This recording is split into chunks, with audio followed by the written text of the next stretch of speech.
PM Narendra Modi के हनुमान कहे जाने वाले केंद्रीय मंत्री चिराग पासवान अब सिर्फ वो हनुमान नहीं है बल्कि उनके भी एक हनुमान है और उनके हनुमान है राजेश वर्मा, जो कि खगड़िया से सांसद हैं। चिराग पासवान का मिशन खगड़िया शुरू हो गया है। हनुमान को मिला है खुला आदेश।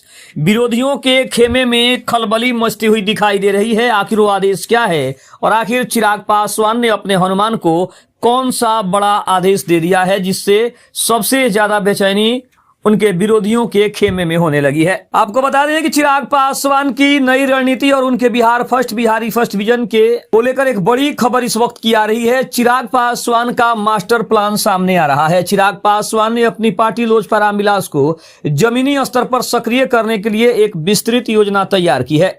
उन्होंने अपने समर्थकों और नेताओं को, जिन्हें वे अपना हनुमान कहते हैं, स्पष्ट निर्देश दिए गए हैं कि अब चुप बैठने का समय नहीं है और उन्हें जनता के भी जाकर काम करना होगा। राजेश वर्मा की सक्रियता दिखाई दे रही है। खगड़िया के सांसद राजेश वर्मा, जिन्हें चिराग पासवान का हनुमान और उनके विजन का चेहरा बताया गया है, उन्होंने एक तूफानी दौरा शुरू किया है।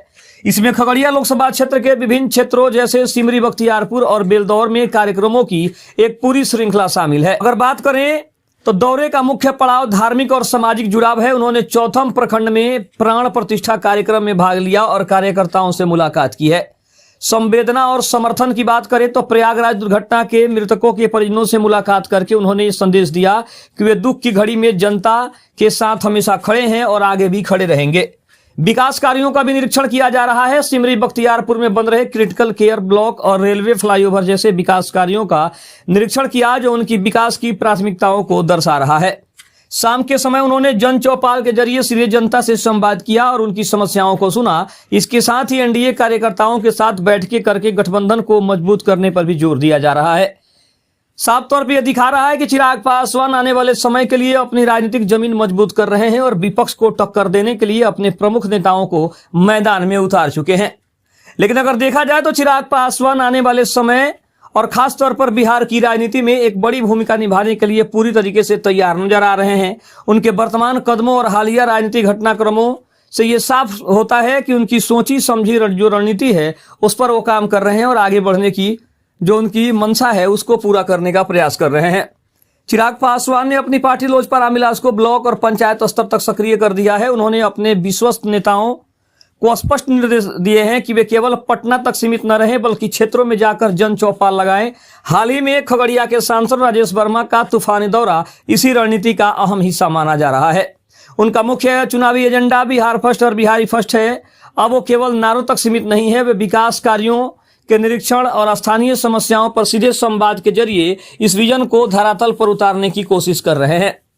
अगर देखा जाए तो सीएम की रेस और त्याग उन्होंने दोनों किया है। अप्रैल 2026 में नीतीश कुमार के इस्तीफे और सम्राट चौधरी के मुख्यमंत्री बनने के दौरान चिराग पासवान के नाम की भी काफी चर्चा हुई थी। हालांकि उन्होंने खुद को इस रेस से बाहर बताते हुए गठबंधन की मजबूती पर ध्यान दिया, जो उनकी परिपक्व राजनीति को दर्शा रहा है। वर्तमान बिहार विधानसभा में उनके पार्टी के पास 19 विधायक हैं, जो उन्हें सत्ता के समीकरणों में एक किंगमेकर या महत्वपूर्ण सहयोगी के रूप में स्थापित कर रहे हैं।